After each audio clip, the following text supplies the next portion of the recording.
9:45 waktu Indonesia Barat, Senin pagi, ledakan kedua terjadi secara tiba-tiba saat warga berada di sekitar lokasi.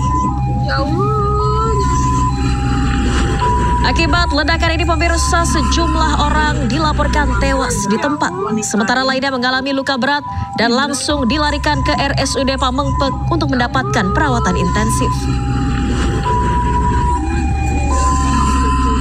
Laporan awal dari unit Intel Kodim 0611 Garut, pemirsa, disebutkan bahwa dari 11 korban meninggal dunia, 2 diantaranya merupakan personel militer.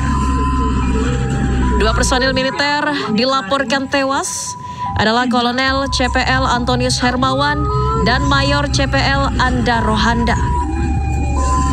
Sementara 9 korban lainnya merupakan warga sipil.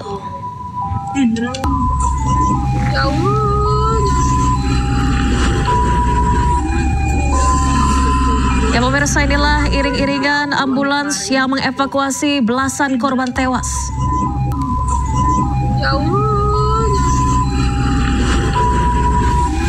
Iring-iringan ambulans mengevakuasi belasan korban tewas dan korban luka berat dalam peristiwa peledakan amunisi kadaluarsa yang berubah menjadi tragedi memilukan. Setelah operasi pemusnahan amunisi kadaluarsa digelar Senin pagi sekitar pukul 9:30 waktu Indonesia Barat. Ledakan kedua terjadi pada pukul 9:45 waktu Indonesia Barat. Menurut keterangan sejumlah saksi mata, proses pemusnahan awal sempat berlangsung sesuai prosedur. Namun setelah dentuman pertama terdengar, sejumlah warga yang penasaran justru nekat mendekat ke lokasi. Warga yang mendekat ke lokasi berniat memungut serpihan logam bekas ledakan seperti kuningan dan bagian peluru yang dinilai bernilai jual. Dan tanpa disadar, pemirsa, masih terdapat sisa amunisi aktif yang belum ikut meledak. Akibatnya ledakan kedua pun terjadi dan menewaskan anggota militer beserta warga sipil. Laporan dari unit Intel Kodim 0611 Garut, pemirsa, disebutkan bahwa dari 11 korban meninggal dunia, 2 diantaranya merupakan personel militer. 2 personel militer diantaranya Kolonel CPL Antonius Hermawan dan Mayor CPL Anda Rohanda.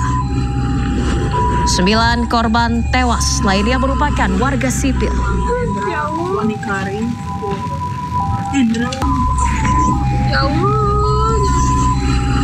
Dan pemirsa, breaking news akan kembali bersama rekan Chamar Haenda.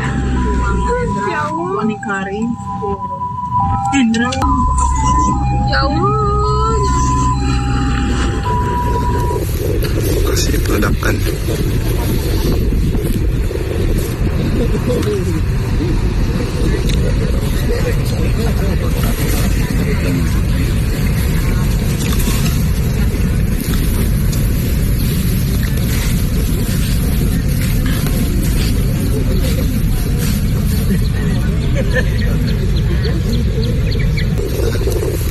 Lokasi peledakan.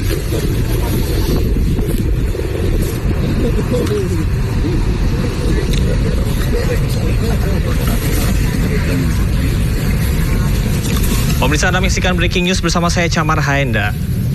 Sejumlah orang dikabarkan meninggal dunia dalam tragedi ledakan di tempat pemusnahan bahan peledak di Garut Selatan. Dan informasi yang terakhir kami himpun, terdapat 11 orang yang meninggal dunia. Peristiwa ledakan ini terjadi di Desa Sagara, Kecamatan Cibalong, Kabupaten Garut, Jawa Barat. Dan belum diketahui secara pasti peristiwa yang terjadi.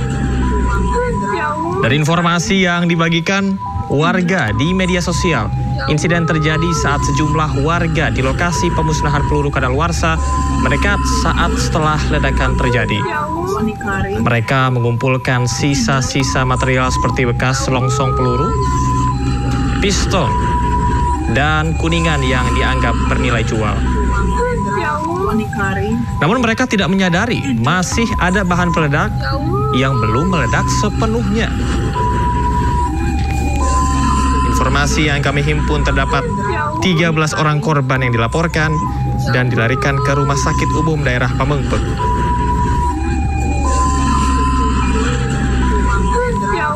Sementara ini pemirsa, terdapat 10 orang yang meninggal dunia dan ledakan yang terjadi di Garut sekali lagi menewaskan 11 orang. Pemusnahan amunisi yang tidak layak pakai di Desa Sagara, Kecamatan Cibalong, Kabupaten Garut, Jawa Barat, ini berubah menjadi petaka. Belasan orang dilarikan diduga terkena ledakan amunisi. Ledakan saat pemusnahan amunisi kadaluarsa itu juga memakan korban jiwa. Namun untuk jumlah saat ini yang dapat kami himpun, informasi terakhir adalah 11 orang meninggal dunia. Pemirsa, kejadian ledakan pemusnahan amunisi di lokasi peledakan Desa Sagara Garut ini dilaporkan terjadi sekitar pukul 9.30 waktu Indonesia Barat. Yang mana korban ledakan tersebut diketahui adalah dari kalangan tentara dan juga warga sipil. Saat ini para korban sudah dievakuasi ke RSUD Pamengpeuk Garut. Lokasi ledakan pemusnahan amunisi di Garut saat ini sudah diamankan oleh aparat. Namun sampai dengan saat ini belum ada pernyataan resmi dari pihak kepolisian maupun TNI terkait dengan peristiwa ini.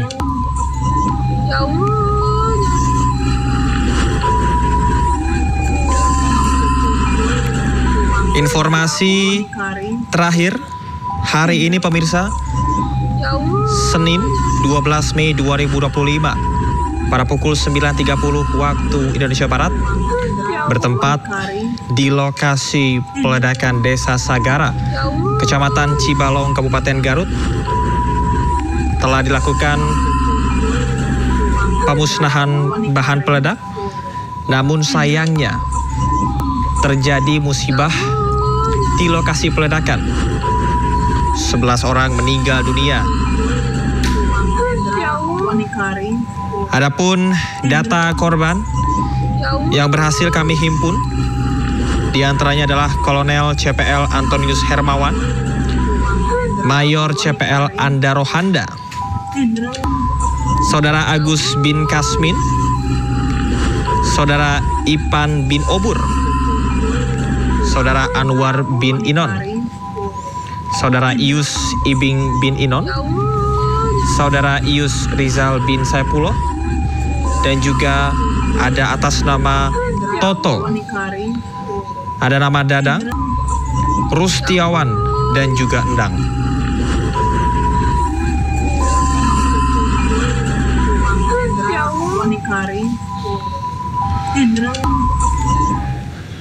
Dan pemirsa, sudah ada Pak Muradi selaku pengamat militer untuk bisa berbincang bersama kita pada siang hari ini. Selamat siang Pak Muradi. Selamat siang Mas, Assalamualaikum warahmatullahi wabarakatuh. Waalaikumsalam. Izin lagi di mobil ya ini. Baik Pak Muradi, terima kasih telah bergabung bersama kami Pak. Bisa Anda jelaskan sebetulnya bagaimana aturan dalam proses pemusnahan bahan peledak? Pertama sebenarnya lebih berkata soal pemilihan tempat ya. Dia harus radius minimal, kalau normal itu sekitar 50 kilo dari area ataupun pemukiman, karena memang yang itu penting buat di garis bawahi ya.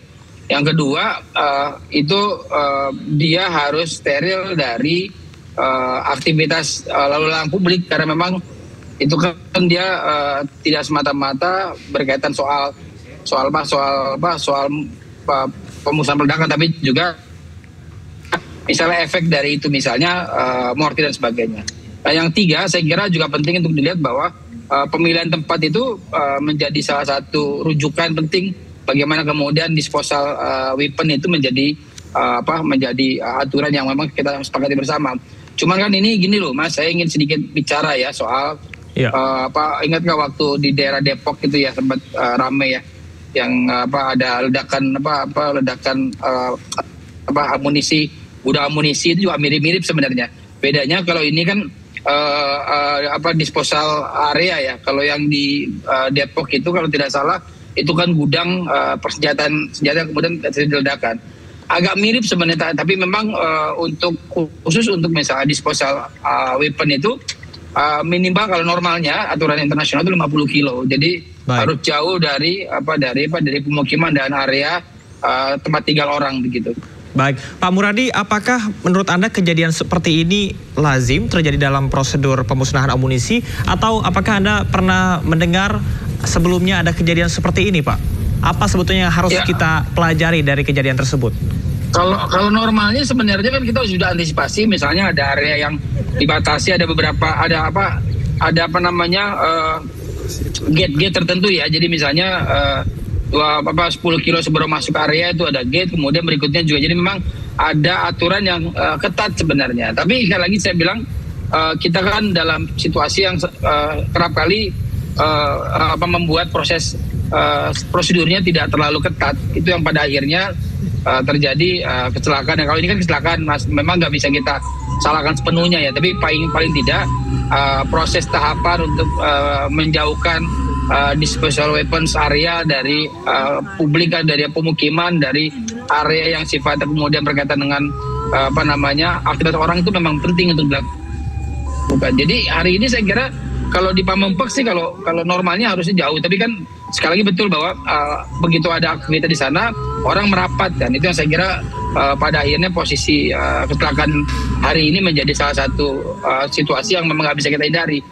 Memang tidak sepenuhnya salah teman-teman di TNI ataupun Polri ataupun pengelola disposal weapon ya, tapi proses ini saya kira penting untuk diatur ulang, bahwa perlu regulasi yang ketat untuk bisa memastikan bahwa pemusnahan barang ledakan dan sebagainya itu jauh dari pemukiman dan aktivitas orang gitu. Baik, Pak Muradi, Anda tadi sempat sampaikan mengenai regulasi yang ketat. Apakah Anda melihat adanya potensi kelalaian dalam insiden ini atau dari SOP yang mungkin tidak dijalankan berkaitan dengan radius mungkin, Pak? Iya, kalau ngelihat yang kecelakaan kan nggak jauh tuh kelihatannya kelihatannya ada aktivitas publik di situ. Karena yang celaka juga bukan cuma anggota, tapi juga ada beberapa masyarakat sipil yang memang saya kira perlu digarisbawahi betul, bahwa kalau ini tidak diikuti regulasi dengan ketat, saya agak khawatir bahwa prosesnya akan kurang lebih mirip. Saya ingat berkali-kali mengingatkan ketika kasus yang peledakan di Depok ya, ketika ada gudang senjata, itu kan sudah nggak mungkin itu kemudian jauh dari area dipindahkan jauh. Artinya memang proses pindahannya penting. Kalau di Pamengpeuk harusnya sudah normal ya, jauh dari mana-mana. Tapi kemudian saya lihat tadi bahwa area radius itu yang kemudian menjadi penting untuk bisa digarisbawahi. Artinya aparat keamanan harus bisa betul-betul misalnya memastikan bahwa publik tidak lagi kemudian bisa berada dalam radius yang memang menjadi aman buat proses pemusnahan itu sendiri gitu. Ya. Pak Muradi, ini kita bisa lihat di layar kaca tadi ada api ataupun asap maksud kami yang membumbung tinggi dan direkam oleh kamera warga. Artinya ini kan cukup dekat dengan pemukiman warga, Pak. Bagaimana Anda menanggapi ini, Pak? Iya, artinya memang gini kan kerap regulasinya sudah jalan ya. Tapi kan publik itu kan curiosity-nya tinggi ya. Jadi ketika kemudian ada aktivitas, biasanya ada warung, di situ juga ada publik, kemudian interaksi antara aparat keamanan dan sebagainya di situ. Jadi akhirnya memang itu kendor secara regulasi, kendor secara prosedur. Makanya ini bukan tidak mungkin, ini bukan yang pertama dan terakhir. Ini akan kejadian berikutnya misalnya karena ada interaksi antara misalnya aparat keamanan yang menjaga area tersebut dengan misalnya publik yang memang terjadi saya nyebutnya interaksi ekonomi ya, biasa ada warung, ada macam-macam di situ. Saya kira itu juga jadi penting untuk digarisbawahi. Nggak mungkin lagi itu dilakukan kalau memang prosesnya tidak sesuai dengan prosedur yang disepakati bersama sesuai dengan aturan tadi gitu, Mas. Oke, baik. Pak Muradi, berkaitan dengan pengawasan, sebetulnya bagaimana preparation ataupun juga persiapan yang harus dilakukan sebelum melaksanakan peledakan ataupun juga pemusnahan amunisi ini? Apa yang harus dipersiapkan? Ya kalau gini, kalau misalnya normal ya, kita normal kan ada jenis barang ledakan yang memang sudah expired, kemudian daya ledak dan sebagainya itu diukur ya. Misalnya kalau hanya sebatas misalnya mortir biasa ya memang radius sekitar 5-10 kilo nggak ada masalah. Tapi kalau kemudian misalnya ada jenis peluru yang memang peluru kendali yang memang daya ledaknya lebih besar, maka saya kira radius yang disepakati tadi yang 50 km dari area tersebut menjadi penting untuk kita tegaskan. Saya agak khawatir Mas kalau memang ini kemudian dilakukan akan mengulang yang sama. Kenapa? Karena prosedurnya sudah ada, tapi tadi interaksi publik dengan aparat keamanan yang menjaga di situ menjadi penting untuk kemudian dinilai. Kenapa? Karena nggak bisa juga kita mengatakan bahwa teman-teman itu menyalahi prosedur, tapi regulasi sudah ada, tapi kemudian ada interaksi, mau tidak mau, suka tidak suka akan terjadi kecelakaan seperti yang terjadi hari ini gitu. Ya, baik. Pak Muradi, dalam konteks prosedur standar TNI, siapa yang seharusnya bertanggung jawab atas keselamatan baik dari personil maupun juga warga yang ada di sekitar? Ya, yang pertama sebenarnya kalau ngelihat regulasinya kan ini kan masih dikelola teman-teman di TNI ya. Jadi memang pada akhirnya mereka harus bisa lebih ketat atau lebih tegas untuk menghalau atau membatasi ruang gerak ruang area publik, terutama misalnya lalu lalang orang dan juga aktivitas ekonomi di situ. Itu poin pertama. Yang kedua, kalau kemudian dikatakan salah siapa, ya memang pada akhirnya kelalaian ini menjadi bagian penting yang harus kemudian dijadikan rujukan untuk dievaluasi. Kenapa? Karena prosesnya sudah benar, tapi kemudian ada aktivitas yang saya kira tidak melalui mekanisme yang sesuai dengan SOP yang digarisbawahi tadi. Baik. Saya sih melihat seperti jadi memang ini bagian dari kecelakaan yang saya kira perlu jadi rujukan kita untuk sama-sama tidak boleh sembarangan dan mudah untuk kemudian melakukan aktivitas di luar area yang tadi saya jelaskan di awal gitu, Mas. Baik, Pak Muradi, dalam konteks umum, apakah di Indonesia sudah memiliki sarana dan prasarana yang cukup untuk melaksanakan pemusnahan bahan peledak? Kalau gini, idealnya satu negara, ini kita bicara normatif dulu ya. Idealnya satu negara begitu dia sudah bisa memproduksi bahan ledak, misalkan kita punya dahana, punya pindad, beberapa juga yang swasta dan sebagainya, maka prinsip utama untuk kemudian mereka punya disposal area juga penting. Itu poin pertama. Jadi saya kira ini juga kemudian kan regulasi untuk peledak dan segala macam masih di teman-teman TNI ya. Yang memang pada akhirnya kemudian mereka juga harus bisa memastikan bahwa keselamatan, kemudian keamanan dan sebagainya jadi penting. Jadi kalau ditanyakan apakah sudah ada, harusnya yang di Pamembang ini bukan yang pertama. Saya kira ada beberapa titik yang kemudian menjadi titik disposal weapon dan disposal area yang memang pada akhirnya membuat teman-teman di TNI juga melakukan aktivitas untuk memusnahkan yang sudah expired dan sebagainya. Jadi harusnya nggak ada masalah ya. Tadi sekali lagi saya bilang karena itu prosedur dia Indonesia bisa bikin bahan peledak, bisa ada perusahaannya, ada BUMN-nya, kemudian ada juga regulatornya yang tadi teman-teman di TNI. Maka saya kira proses harusnya sudah nggak ada masalah. Pak Muradi, apakah artinya menurut Anda perlu adanya literasi yang cukup juga untuk masyarakat? Karena tadi kita lihat ada rambu-rambu peringatan di sekitar lokasi di mana warga harus berhati-hati karena daerah tersebut merupakan daerah rawan dan juga berbahaya. Dan mungkin ada beberapa di antara kita yang masyarakat awam yang tidak mengindahkan rambu-rambu tersebut. Ya, ada yang memang tadi saya bilang kalau mengikuti arus normal publik ya, kan memang curiosity-nya tinggi ya. Jadi kalau saya beberapa kali juga pernah lewat situ, memang pada akhirnya orang kemudian karena dia tidak terjadi mekanisme yang sifatnya kemudian rutin, misalnya saya nyebutnya rutin untuk kemudian melakukan tanggap darurat gitu kira-kira, maka kemudian publik merasa ya biasa saja. Makanya makin dekat itu yang terjadi selama ini yang saya kira perlu menjadi pembelajaran buat teman-teman di pengelola, di manajemen, paling tidak itu yang poin penting utama. Yang kedua, edukasi itu tidak semata-mata cuma bahwa ini nggak boleh masuk. Kenapa? Karena misalnya ada di Bandung misalnya ada area latihan perang misalnya teman-teman di Cimahi gitu. Tapi kan publik juga sesekali ada yang lewat situ walaupun dijaga ketat ya. Artinya maksud saya tidak boleh lagi kemudian abai dengan semata-mata edukasi, tapi juga misalnya ada misalnya tanggap darurat ya, misalnya tiba-tiba tiap 3 bulan 6 bulan sekali ada peringatan publik bahwa memang terjadi proses mekanisme yang penting untuk dilakukan. Karena begini Mas, setahu saya begitu mau ada disposal untuk bahan peledak itu, mereka memberikan pemberitahuan itu minimal misalnya 3 sampai 7 hari 24 jam ya. Memang itu yang kemudian publik di area itu akan bergeser untuk kemudian tidak memasuki wilayah tersebut. Nah, apakah itu dilakukan tidak, itu menjadi poin penting buat kita untuk dicermati bersama-sama. Saya menangkap itu sebenarnya. Jadi memang publik merasa bahwa tidak ada terjadi apa-apa, tidak terjadi kegiatan apa-apa di situ, makanya makin dekat. Kalau misalnya dilakukan misalnya edukasi penting soal bagaimana publik misalnya mendapatkan edukasi dengan misalnya ada tanggap ya, ada misalnya istilahnya proses yang kemudian semata-mata untuk memberikan alert buat publik supaya kemudian tidak terlalu dekat dan mereka akhirnya waspada bahwa area tersebut tidak boleh lagi menjadi aktivitas ekonomi dan juga lalu lalang publik secara umum gitu. Baik, Pak Muradi, tadi dari sisi publik, kalau dari sisi TNI, apakah menurut Anda perlu adanya audit terhadap gudang penyimpanan dan juga pengelolaan amunisi yang dikelola oleh satuan TNI di Indonesia? Ya, saya kira bukan cuma disposal area, tapi juga gudang senjata ya. Mungkin 2 tahun yang lalu ketika terjadi ledakan di Depok itu, Bekasi Depok ya, waktu itu juga kemudian sudah menegaskan bahwa nggak mungkin lagi itu jadikan gudang senjata. Kenapa? Karena sudah sangat dekat dengan publik. Jadi area itu udah nggak mungkin lagi. Kenapa? Karena ketika terjadi proses kemarin itu akan efeknya bukan radiusnya bisa lebih dari 50 kilo.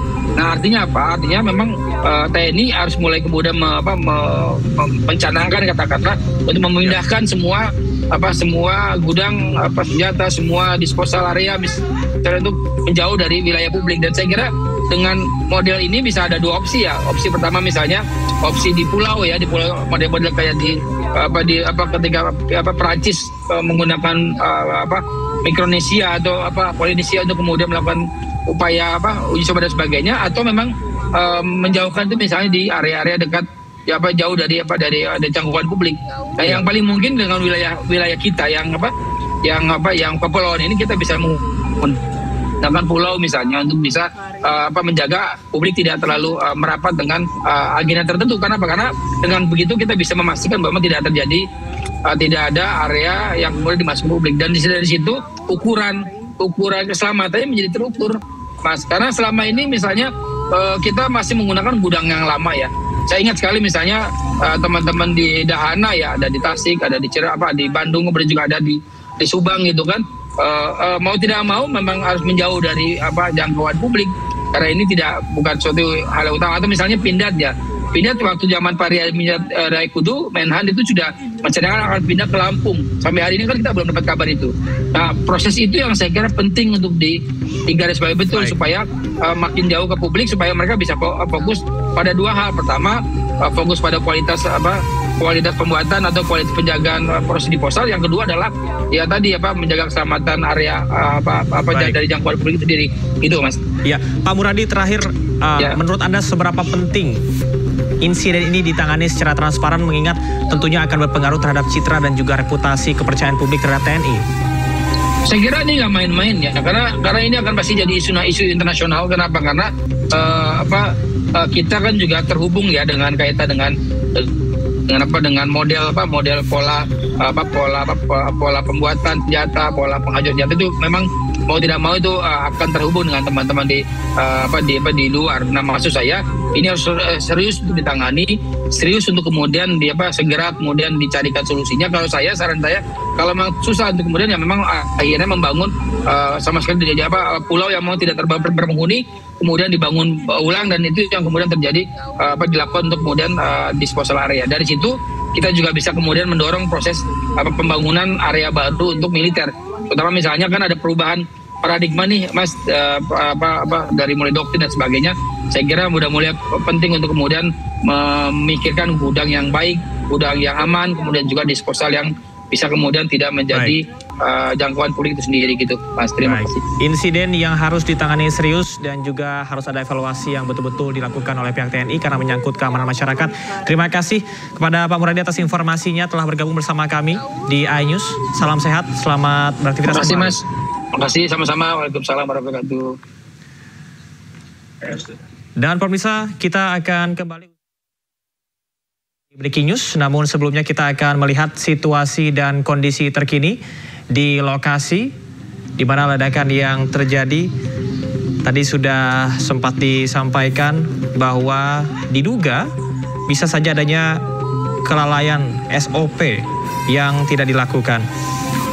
Dan saat ini pemirsa, kami masih terus mencoba untuk menghimpun informasi terbaru dari pihak berwenang, namun yang dapat Anda lihat di layar kaca bahwa korban sudah dievakuasi ke RSUD Pamengpeuk untuk ditangani. Terdapat 11 korban yang tewas dan kejadian ini tentunya menjadi sorotan masyarakat. Perlu adanya penanganan yang cukup serius seperti yang disampaikan oleh Pak Muradi selaku pengamat militer tadi. Dan bukan tidak mungkin bahwa kasus serupa ini akan terjadi di kemudian hari. Oleh karena itu perlu adanya langkah antisipatif, utamanya mengenai standar SOP dan juga pengawasan.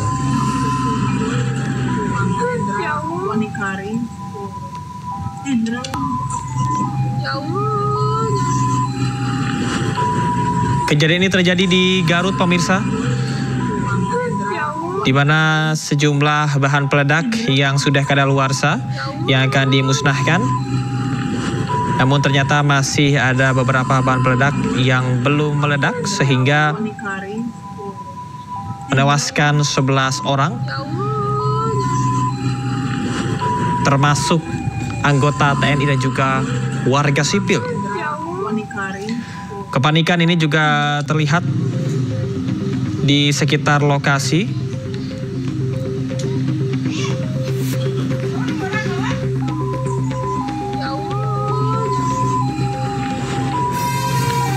Kejadian ledakan ini terjadi pada pukul 9.30 di lokasi peledakan Desa Sagara, Kecamatan Cibalong, Kabupaten Garut.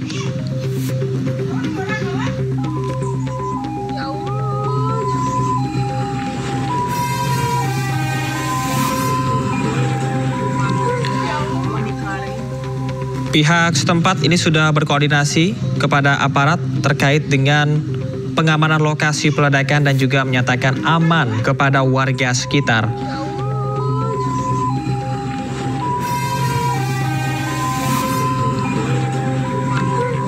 Musibah ledakan saat pemusnahan amunisi ini terjadi di Desa Sagara pada hari ini, Senin pagi 12 Mei.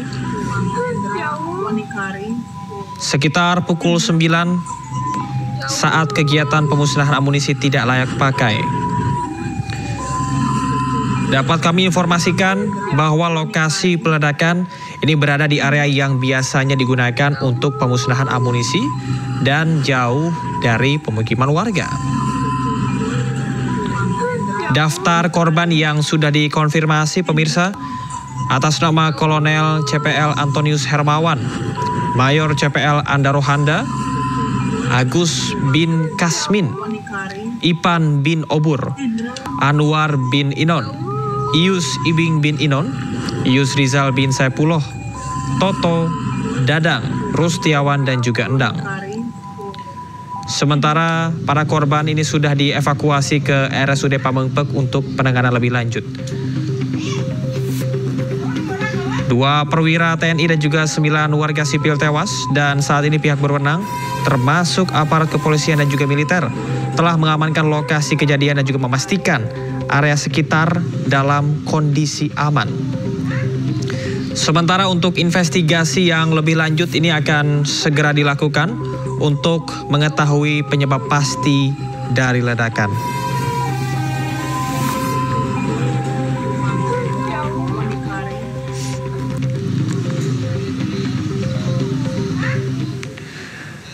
Dan berikutnya kita akan bergabung bersama dengan rekan kami, II Solihin di Garut, Jawa Barat. Halo, selamat siang rekan II Solihin. Bagaimanakah sebenarnya peristiwa ini terjadi dan di mana tempat lokasi terjadinya ledakan ini? Baik, Camat, kebetulan mengenai terduga kejadian peledakan amunisi tersebut diinformasikan bahwa lokasinya di Kecamatan Cibalong pada hari Senin 12 Mei sekarang. Seperti itu, Camar. Oke, sempat kami mendapatkan informasi bahwasanya kejadian pada pukul 9.30 saat pemusnahan, apakah betul?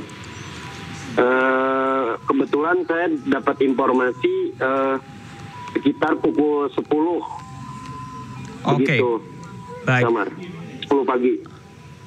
Apa sebetulnya penyebab banyaknya warga yang tewas dan juga termasuk TNI? Apakah karena sebelumnya diduga ini sudah merasa sudah semuanya diledakkan namun ternyata masih ada sisa atau seperti apa? Sampai saat ini saya masih mencari informasi dan saya belum sampai di lokasi tersebut.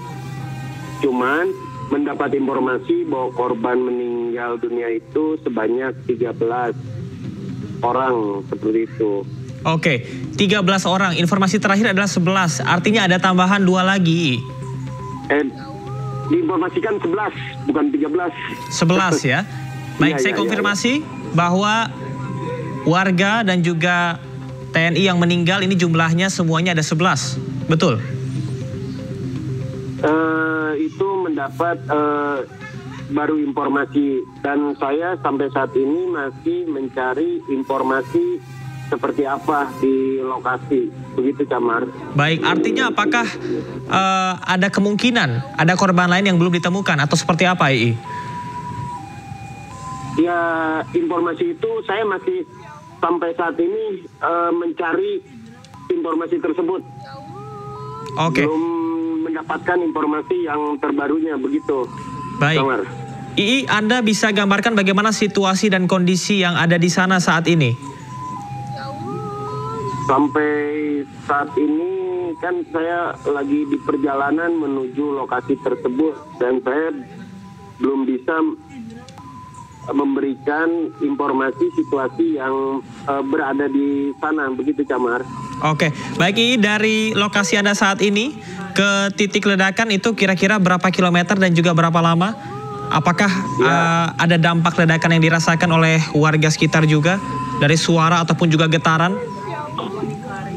Kebetulan jarak dari TKP ke wilayah saya memang lumayan jauh, dengan berapa jam begitu, dan sampai informasi seperti apa belum mendapatkan juga, begitu Camar. Oke, baik II, Anda bisa sampaikan tadi terjadi di desa mana sekali lagi? Kejadian di Kecamatan Cibalong, Kabupaten Garut, Jawa Barat. Oke, baik. Apakah proses pemusnahan amunisi ini memang rutin dilakukan di lokasi tersebut, II? Sampai saat ini memang saya belum dapat informasi juga, cuman ya datanya seperti apa, saya lagi mencari informasi, begitu Camar. Oke, apakah warga sekitar sebetulnya tahu bahwa lokasi tersebut sering dijadikan lokasi untuk peledakan atau justru warga tidak mengetahuinya? Diinformasikan memang sih ya mungkin seperti itu ya, tapi saya belum mendapatkan informasi yang tepatnya, begitu Camar. Oke. Baik, sejauh ini apakah Anda mengetahui siapa saja pihak yang terlibat dalam proses pemusnahan tersebut? Untuk lokasi tersebut berada di sana, saya belum mengetahui siapa aja yang hadir di sana dan situasinya seperti apa, belum mendapatkan informasi, Camar. Baik, artinya memang belum ada informasi resmi yang diberikan oleh pihak berwenang di sana, II? Betul. Oke, baik. Itu, Baik, bagaimana reaksi warga sekitar saat mendengar adanya informasi ledakan ini? Anda mungkin sempat berbincang bersama dengan warga yang ada di Garut? Mereka memang mencari tahu, warga intinya pengen mengetahui apa ledakan apa dan mungkin seperti apa di sana, begitu situasinya. Oke. Untuk warga. Baik, ini Desa Sagala Herang, Kecamatan Cibalong, Kabupaten Garut. Apakah lokasi tersebut merupakan lokasi wisata atau merupakan perkebunan atau lahan kosong memang dipersiapkan untuk melakukan peledakan dan juga pemusnahan? Karena lokasi tersebut memang kan kalau di Garut Selatan itu panjang ya nama pantainya, dan tepatnya di Desa Sagara, Kecamatan Cibalong itu seperti apanya belum tahu kondisinya, begitu Jamar. Oke. Bagaimana kondisi lalu lintas atau akses Anda ke lokasi saat ini? Apakah lancar atau justru Anda melihat mungkin kendaraan lalu lalang atau ambulans yang menuju ke sana sama yang Anda lakukan saat ini? Karena perjalanan saya cukup lumayan jauh dari tempat saya ke lokasi tersebut, sedangkan di sana memang ada RSUD Pamengpeuk ya, nggak sampai ke kota Garut, begitu. Jadi belum kelihatan, ya seperti biasa aja. Kebetulan situasinya di sini hujan lagi, Jamar. Oke, sedang hujan. Saya menuju lokasi tersebut. Ya, RSUD Pamengpeuk ini artinya adalah rumah sakit yang paling dekat dengan titik ledakan, Ya, memang di lokasi rumah sakit yang terdekat di situ RSUD Pamengpeuk tersebut. Oke, baik. Apakah ada kegiatan serupa mungkin yang Anda dapatkan informasinya yang akan direncanakan dalam waktu dekat dan akan dilakukan di sana, kemudian akhirnya dihentikan sementara, Sampai saat ini, makanya saya sedang mencari informasi yang lebih jelas dari pihak RSUD-nya dan pihak yang lainnya, begitu Jamar. Baik, apakah Anda mendapatkan informasi bahwa kejadian serupa pernah terjadi atau tidak mengenai ledakan pemusnahan ini? Untuk sementara yang saya dengar memang sampai saat ini belum terdengar, begitu Jamar. Cuman dengan kejadian ini seperti apa belum mengetahui juga, gitu. Ya. Baik, tadi kami sempat berbincang bersama dengan pengamat militer Pak Muradi yang menyebutkan bahwasannya sesuai SOP bahwa titik untuk peledakan dan juga pemusnahan dari barang ledakan yang sudah kadaluarsa ini minimal 50 km. Apakah menurut Anda dari titik pemukiman warga ke lokasi ledakan ini sudah 50 km?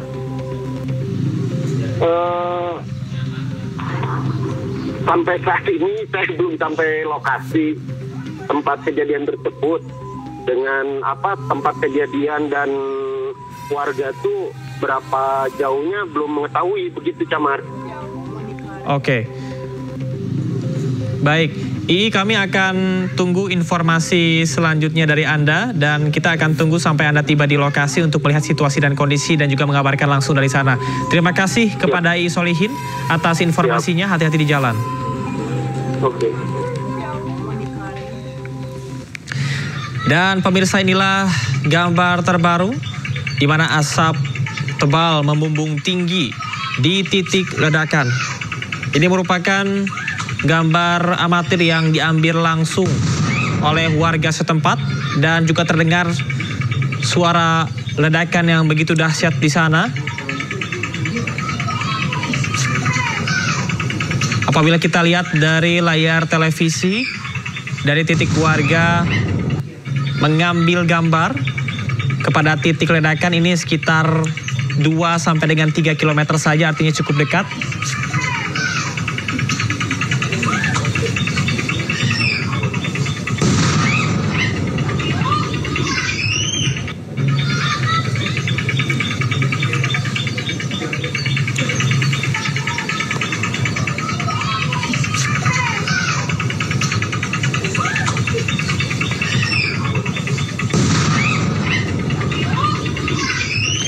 Ya, pemirsa, kita dengarkan suara ledakan beberapa kali yang terdengar dari lokasi dan tentunya ini menyebabkan warga sekitar panik.